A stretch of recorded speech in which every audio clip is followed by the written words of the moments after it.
Fils de Dieu, Jésus, Fils de Dieu, guéri et rempli. Nous acclamons l'Éternel notre Dieu. Nous allons, bien aimés, écouter un enseignement rare qu'on ne prêche pas souvent dans les églises chrétiennes.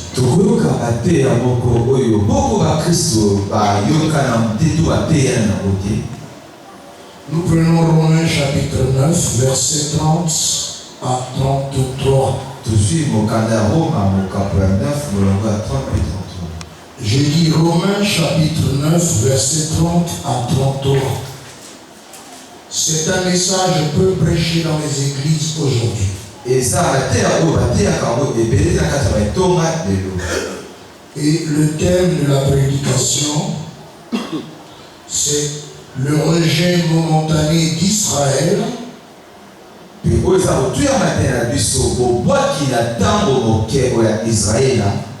pour l'introduction des nations au salut par Jésus-Christ.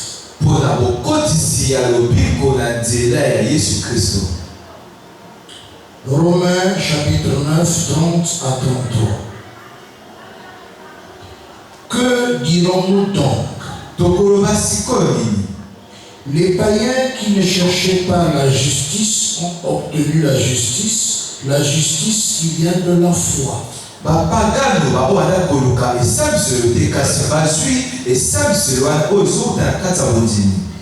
Tandis qu'Israël, qui cherchait une loi de justice, n'est pas parvenu à cette loi.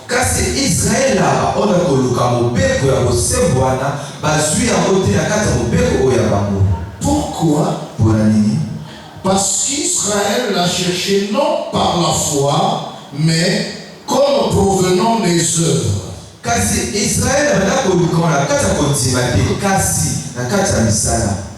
Ils se sont heurtés contre la pierre d'achoppement, selon qu'il est écrit.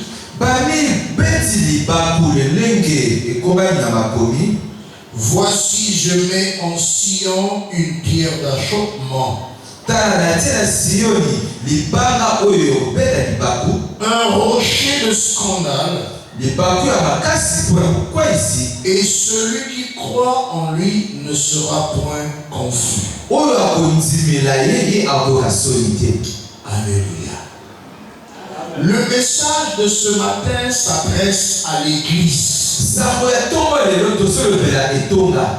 C'est vrai que dans le livre de Tite, chapitre 2, versets 11 à 12, on nous dit que la grâce de Dieu est la source de salut pour tous ceux qui croient.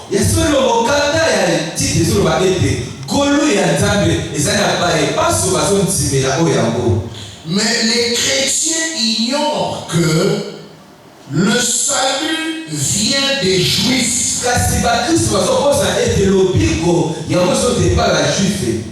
Donc, pendant que tu es chrétien, tu dois comprendre que tu ne peux pas te glorifier de ce salut par la foi, par la grâce. Mais attention, tu dois porter un regard sur Israël parce que Jésus a déclaré le salut vient des Juifs.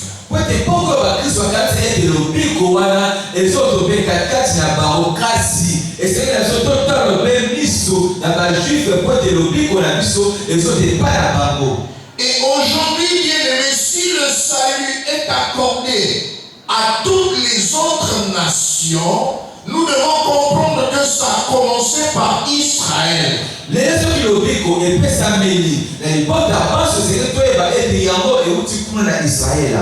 Donc la religion chrétienne est une religion de salut parce que l'homme totalement voué à la chute et à la mort et à sa perdition éternelle a besoin d'être racheté et sauvé par l'intervention d'un sauveur divin.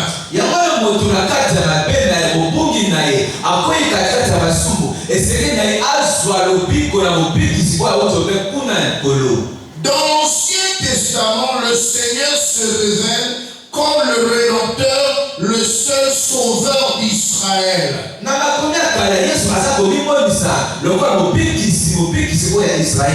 Et il a plu à l'Éternel notre Dieu de commencer à à se manifester en Israël. Et c'est précis là où est amène-moi ça là de pour la casa d'Israël. Bien-aimés, ce ne sont pas les 1000 moyens employés par Dieu qui sauvent, mais sa personne et sa présence. Et c'est pas nous là et béni pour le temps de ça et avec Sabato car c'est ça le même au salut si aïe moko. L'Éternel notre Dieu a commencé son plan de salut et il a établi une alliance avec un homme, avec Abraham et sa postérité. Ya ben dialogue konae kasi ate boyo kanimo kona Abraham et pena bokita na yenyoso. Et dans le livre de Genèse chapitre 2 au verset 25, nous voyons bien aimé le plan de salut que l'Éternel notre Dieu accorde à son peuple. Na mokanda ya Mosi tozomona nzela oyo ya lobiku nzamba zopesa kwa libota oya ye. Dans Genèse chapitre 12 également, l'Éternel notre Dieu fait une promesse. Il dit que béni soit celui qui bénit Abraham, et il dit toutes les nations de la terre seront bénies par Abraham. Na mokanda pe ya Mosi tozomona ndeni nzamba zola ete apambola mamoto nyoso asaka na bokita oyo Abraham nzamba zotosa ye lobiko zotobeka kuna. Et l'Éternel notre Dieu a commencé par établir une alliance avec Abraham et sa postérité pour le salut de sa postérité. Sikoli ya wako kusema boyoka ni lokona apapela bokita na nyoso pe na lobiko oyo bango. Bien-aimé, la postérité d'Abraham s'en étant allée, l'Éternel notre Dieu a béni Abraham, Isaac et Jacob, qui sont les patriarches de la promesse. Bokitana kwa meseke kasi ya unasema yako apambo ni Jacob pe Isaac bamote bazaba kitani wa lobiko wana. Toutes les autres nations servaient leur Dieu, différent du Dieu d'Israël. Makote misusu ya kosa ya nzambe na bango ozakina bokesi na nzambe wa Israël. Pendant que les autres nations servaient l'idolâtrie, bien-aimé, le peuple d'Israël qui appartenait proprement à Dieu, il va les sauver personnellement. Tama kota mususu na kosa melike ko bata pagam kasi ya wase boyoka ya Israël pote ye api kusokeka bango ye moko. Et lorsque Jésus déclare dans Jean chapitre 4 au verset 22 que le salut vient des Juifs, bien aimé, nous devons porter sur Israël le regard parce que le salut vient de là. Tangu Yesu Kristo so ba ete lobiko so ba e pa jife et c'est la symbole la biso totala be bango pote lobiko ezota kuna. Et nous avons un merveilleux texte qui explique pourquoi le salut vient des Juifs. Nous allons le lire dans Actes chapitre 3, le verset 25.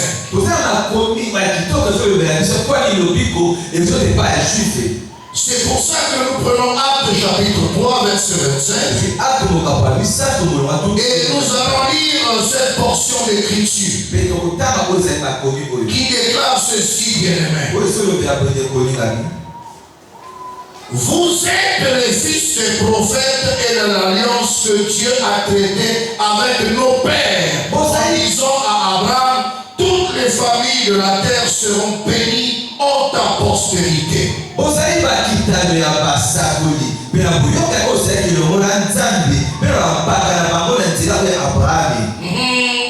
C'est à vous premièrement que Dieu, ayant suscité son serviteur, l'a envoyé pour vous bénir.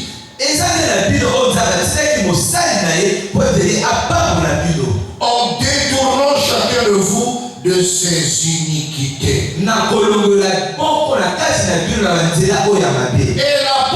Paul, qui est le ministre des païens, déclare ceci dans Galates chapitre 3, versets 8 et 9. Je lis le texte de Galates, le verset 8 et 9, tu comprendras pourquoi nous écoutons ce message ce matin. Dans le livre de Galates, verset 8 et 9, il dit ceci. Aussi l'Écriture prévoyant que Dieu justifierait les païens par la foi,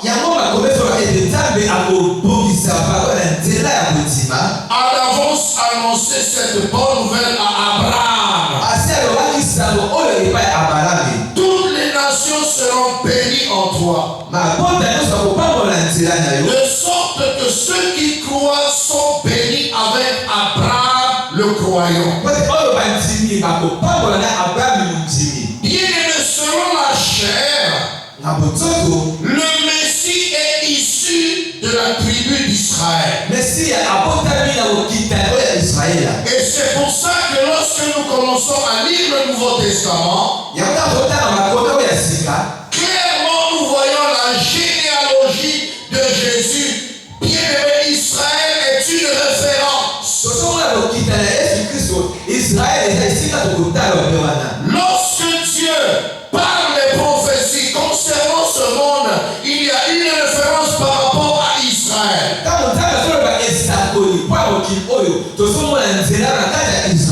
Israël est donc la boussole du monde et Dieu a un plan merveilleux pour eux.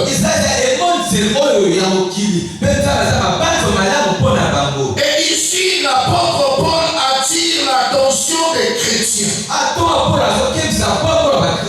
Parce que nous, chrétiens, sommes devenus orgueilleux. Nous méprisons Israël. Nous ne voulons pas comprendre que le salut vient des Juifs. Nous n'avons aucun regard, aucune considération pour eux.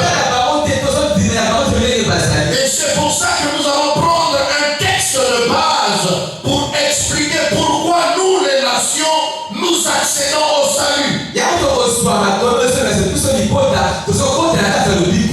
Dans le texte de Romains chapitre 11, à partir du verset 13, nous lisons ce qui. Écoute le message de ce matin. Je vous dis à vous païens, en tant qu'apôtre des païens, je glorifie mon ministère. Afin, s'il est possible, d'exciter la jalousie de ceux de la race et d'en sauver quelques-uns. Car si leur rejet a été la réconciliation du monde, que sera leur réintégration sinon une vie d'entre les morts? Or, si les prémices sont saines, la masse l'est aussi. Et si la racine est saine, les branches le sont aussi. Mais si quelques-unes des branches ont été retranchées, et si toi qui étais un olivier sauvage, tu as été hanté à leur place, et rendu participant à la racine et de la graisse de l'olivier, ne te glorifie pas aux dépens de ces branches. Si tu te glorifies, sache que ce n'est pas toi qui portes la racine, mais que c'est la racine qui te porte. Tu diras donc, les branches ont été retranchées afin que moi je fusse hanté. Cela est vrai. Elles ont été retranchées pour cause d'incrédulité. Et toi, tu subsistes par la foi. Ne t'abandonne pas à l'orgueil, mais crains. Car si Dieu n'a pas épargné les branches naturelles, il ne t'épargnera pas non plus. Considère donc la bonté et la sévérité de Dieu. Sévérité envers ceux qui sont tombés, et bonté de Dieu envers toi.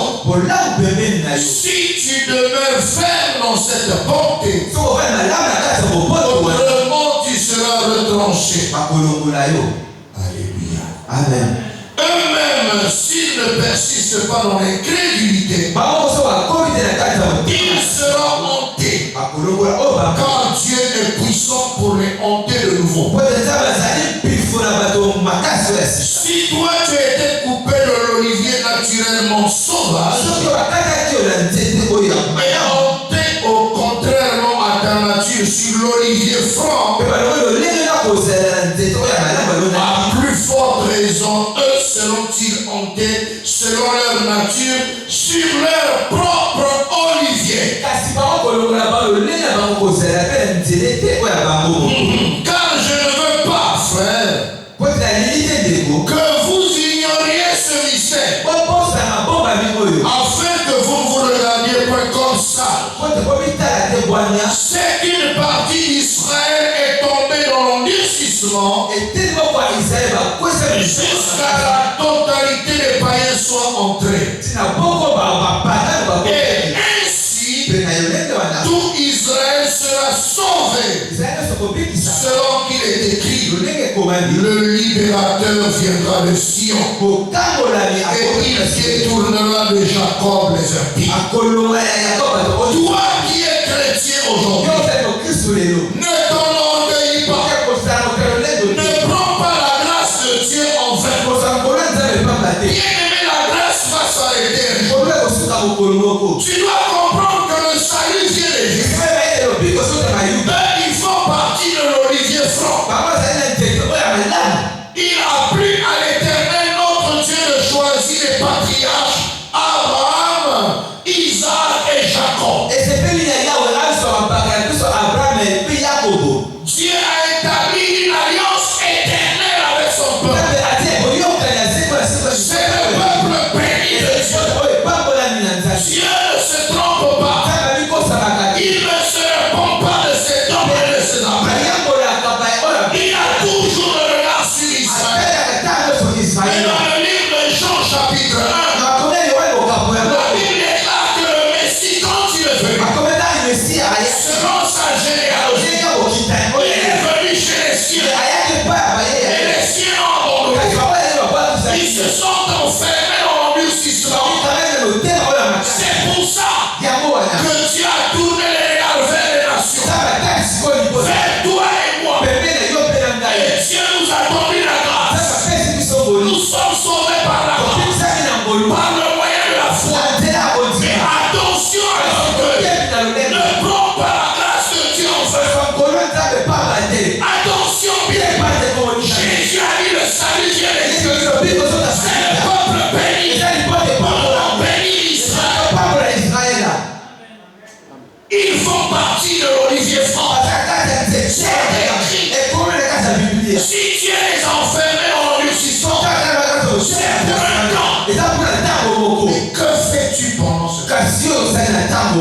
Toi qui es des nations, qui est entré dans le sang, ne te glorifie pas. Ne prends pas la grâce de Dieu. La grâce s'arrêtera. Et Dieu dit, il a hanté Israël pour un moment. Pour que toi, païen, tu entres dans le salut. Est-ce que tu comprends cela? C'est simplement la miséricorde. C'est sa pure bonté. Pourquoi vous glorifiez de ça? Si Dieu a retiré momentanément Israël, pour que toi, païen, vous étiez sans espérance, vous étiez sans Dieu, mais Dieu les deux en fait qu'un. Il a réconcilié le monde par pure bonté, par amour. C'est par la grâce. La grâce est une faveur imméritée. Pourquoi te glorifier? Nous ne pouvons pas rejeter Israël. Mais Dieu qui est fidèle, à un moment donné, bien aimé, il va arrêter la grâce. Je te préfère, c'est écrit. La grâce prendra fin. Ne prends pas la grâce de Dieu en vain. Dieu a promis, lorsque le nombre prédestiné par lui va entrer, il va fermer la porte. Ne joue pas avec Dieu. Ne Ne prétexte pas dans le péché. c'est Et nous sommes sauvés par grâce. Dieu est bon. Mais il veille sur sa sévérité aussi. Pas seulement sur sa bonté. Mais lorsque Dieu enverra à nouveau Moïse et Élie, selon que cela est écrit dans le livre d'Apocalypse, bien-aimé, Israël sera à nouveau évangélisé. Oui, bien, si tu ne le sais pas, Israël recevra l'évangile. Parce que tous unanimement, lorsque Jésus fut crucifié, ils ont dit que son sang retombe sur nos têtes et sur la tête de nos enfants. Ils se sont enfermés dans l'endurcissement. Voilà pourquoi la porte est ouverte à toi. Tu es des nations. Tu n'es pas de l'olivier propre. Toi, tu es de l'olivier sauvage. Tu as été hanté à la place d'Israël. Mais prends garde à la grâce de Dieu. Bien que la grâce peut s'arrêter. Et Israël sera en Dieu sauvera Israël. Il a béni Abraham. Il est fidèle au Seigneur. Ne prends pas la grâce. Alléluia. Nous allons prendre un texte.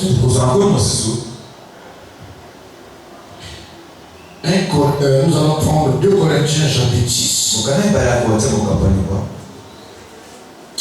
Verset 1, nous lisons ce qui suit.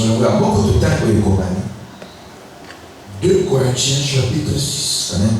Au verset 1, il déclare ceci. Puisque nous travaillons avec Dieu,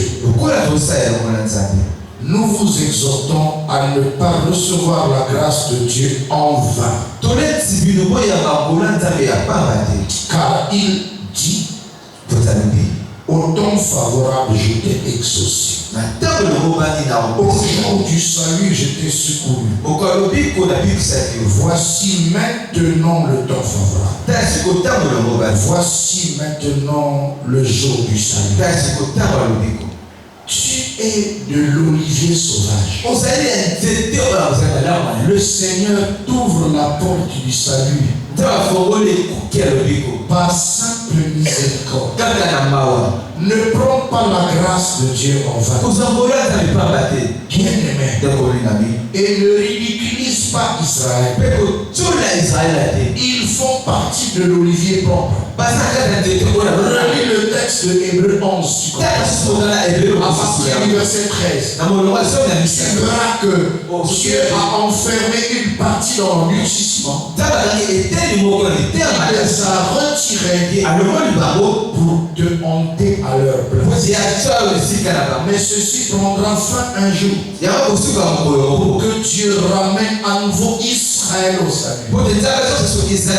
Dieu est fidèle. Alléluia. C'est parce qu'ils ont rejeté Jésus. Parce qu'ils ne croient pas au Fils de Dieu. Mais le moment viendra, Dieu enverra à nouveau, selon qu'il est dit dans Apocalypse chapitre 2. Bien-aimé, Dieu dans Apocalypse plutôt chapitre 3 verset 1 à 3. Dieu enverra à nouveau ses serviteurs. Bien-aimé, Moïse et Élie. Les 2 oliviers sauvages. Ils reviendront annoncer l'évangile à Israël. C'est pas toi et moi. Mais Moïse et Élie reviendront. Ils reviendront prêcher l'évangile à Israël. Et c'est là que Dieu va hanter à nouveau Israël. Et prends garde à la foi. Ne t'amuse pas à la grâce. Prends au sérieux le salut qui t'est offert. Au nom de Jésus-Christ. Amen. Que Dieu vous bénisse.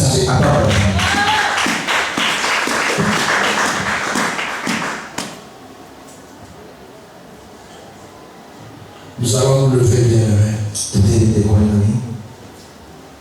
Nous allons prier que nous prenions au sérieux la grâce que Dieu nous fait.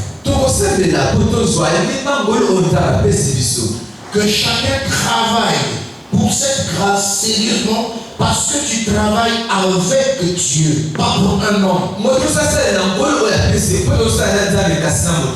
Et que de temps en temps tu penses au grand frère qui est Israël.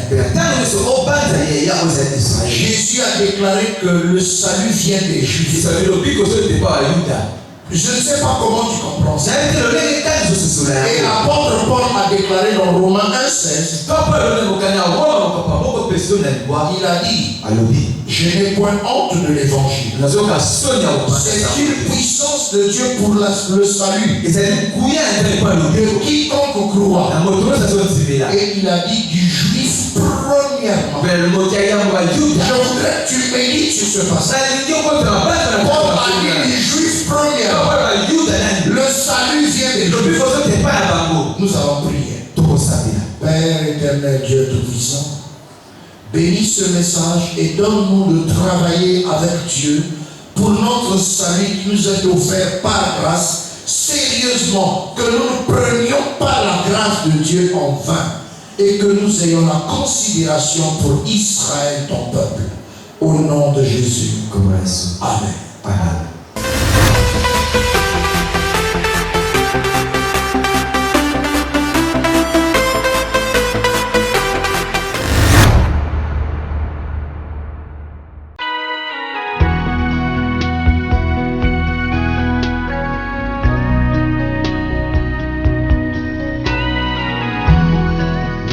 Et libre comme l'onde. Nos blessures et nos fardeaux. Guéri, guéri, Jésus, Fils de Dieu. Jésus, Fils de Dieu. Guéri,